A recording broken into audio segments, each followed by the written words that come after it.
Assalamualaikum warahmatullahi wabarakatuh. Baik Pak, hari ini saya akan membahas mengenai soal CPNS dan P3K untuk materi TWK atau tes wawasan kebangsaan. Untuk bagian yang keenam ini masih tetap pada materi Pancasila sebagai ideologi negara. Dan ini juga sekaligus bagian terakhir untuk soal-soal untuk materi Pancasila sebagai ideologi negara. Untuk soal yang pertama yaitu persatuan bangsa Indonesia mesti selalu ditingkatkan sebagai sebuah usaha pemerintah dalam pengamalan sila-sila dari Pancasila berupa titik-titik. Kita lihat pilihan jawaban. Untuk A yaitu mewujudkan Pancasila sebagai kepribadian bangsa, B menetapkan Pancasila sebagai asas tunggal, C. Menyusun rencana pembangunan nasional, D. Melakukan doktrinisasi positif terhadap Pancasila, E. Mengimplementasikan ide komprehensif dalam pelaksanaan pembangunan nasional. Nah, di soal ini, kalau kita perhatikan, dia meminta usaha apa contoh dari usaha pemerintah dalam pengamalan sila-sila dari Pancasila, ya.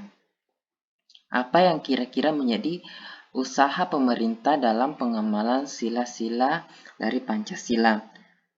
Kalau kita perhatikan dari pilihan jawaban dari soal ini, maka jawaban yang paling tepat ialah A, ya, yaitu mewujudkan Pancasila itu sebagai kepribadian bangsa. Kita lihat pembahasan. Nah, persatuan bangsa Indonesia mesti selalu ditingkatkan sebagai usaha pemerintah dalam pengamalan sila-sila dari Pancasila. Karena dengan demikian akan menjadikan Pancasila itu sebagai sebuah kepribadian. Kepribadian maksudnya di sini akan menjadi sifat. Sifat kita itu sesuai dengan Pancasila yang didasarkan terhadap 5 sila yang ada di Pancasila itu. Kita ke soal selanjutnya, yaitu melalui semangat Pancasila, Indonesia juga turut serta dalam urusan internasional sebagaimana yang dituliskan dalam pembukaan Undang-Undang Dasar tahun 1945 yaitu titik-titik. Untuk pilihan A yaitu kemerdekaan adalah hak segala bangsa. B. Penjajahan harus dihapuskan karena tidak sesuai dengan pri kemanusiaan dan pri keadilan. C. Memajukan kesejahteraan umum dan mencerdaskan kehidupan bangsa. D. Menciptakan stabilitas keamanan internasional. E. Ikut melaksanakan ketertiban dunia yang berdasarkan kemerdekaan, perdamaian abadi, dan keadilan sosial. Kata kunci dari soal ini yaitu mengenai urusan internasional sebagaimana yang dimaksud dan tertulis dalam pembukaan Undang-Undang Dasar tahun 1945. Jika kita lihat pilihan jawaban dari soal ini, maka jawaban yang paling tepat ialah E, ya, yaitu ikut melaksanakan ketertiban dunia yang berdasar kemerdekaan, perdamaian abadi, dan keadilan sosial. Jadi betul ya, ini sesuai dengan pembukaan dari Undang-Undang Dasar tahun 1945.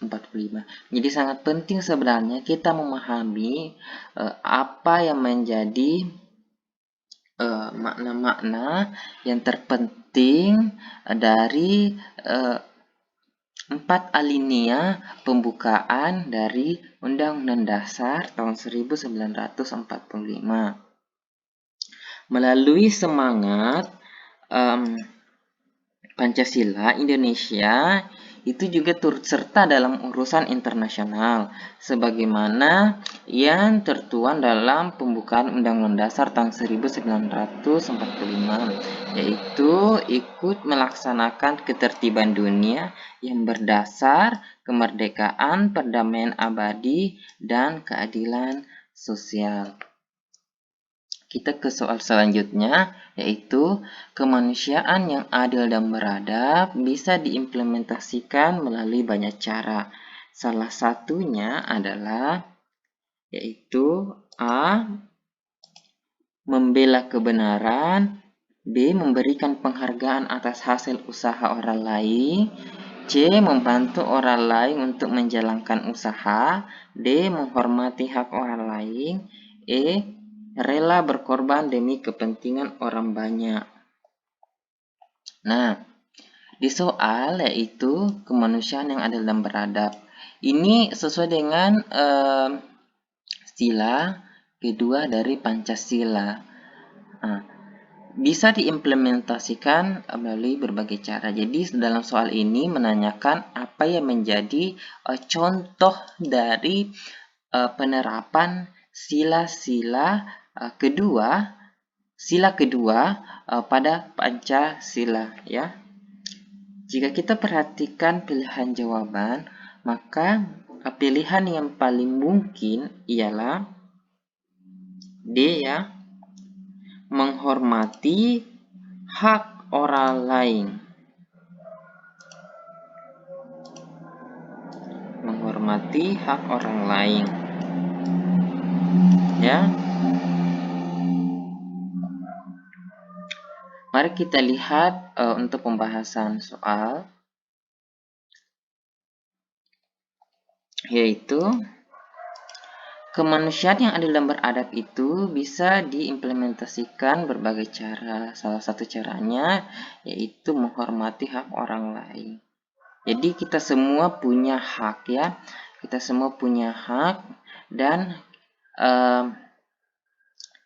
kita juga walaupun memiliki suatu hak, kita juga hendak menjunjung tinggi dan menghormati apa yang menjadi hak orang lain sesuai dengan harkat dan martabat manusia.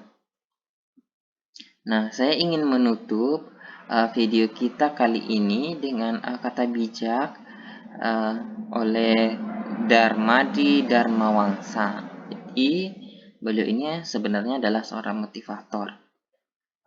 Dia pernah berkata seperti ini, tidak ada seorang pun yang lebih besar daripada Anda yang mampu menghindarkan Anda dari kesuksesan, dan tidak ada seorang pun yang dapat menyebabkan kegagalan Anda. Anda bertanggung jawab penuh atas kesuksesan dan kegagalan Anda. Jadi super sekali, ya. Baiklah, terima kasih telah menyaksikan dan sampai jumpa di pembahasan soal selanjutnya.